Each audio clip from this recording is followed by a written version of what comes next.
Dito nga pala kami nag-stay guys sa Novotel Citygate. Yan, nung stay namin sa Hong Kong. Bali, meron kasi siyang free shuttle from the airport. Papunta directly sa hotel niya.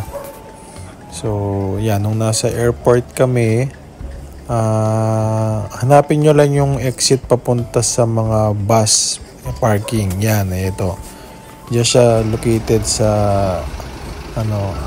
number 15. Pero ano yan, mahaba. 12 to 15 yata. So, depende kung ano yung available na space. Yan, medyo mainit lang. Ito nga, si Nanay and si Miguel. No, init na. Pero aircon naman yung bus nila. Ito pala yung schedule ng bus. Yan, post nyo na lang. Ito pala yung ano nila guys, yung lobby nila. Yan.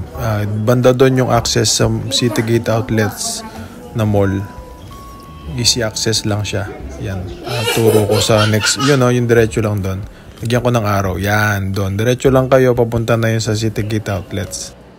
Room tour lang. Yan, naka king size na bed pala kami. And yung view dyan, grabe. Kitang-kita mo yung ano dyan. Yung Ngongping 360. Yan, tuwang-tuwa si Miguel. Yan, ang laki ng window. Kitang-kita mo yung Ngongping 360, yung cable car. Yan, ang lawak. Napaka-relaxing. And yan sa toilet. Yan, so ang daming amenities. May bathtub, ang laki ng salamin. Yan, may bathtub, pwede kang manood habang nagbabathtub. Yan guys, ano na yan, yung access yan sa Citygate Mall. Yung mismong lugar na yan. Bye-bye, Novotel. Hong Kong Disneyland. So yan, check out na kami guys. Until next travel. Bye-bye Hong Kong.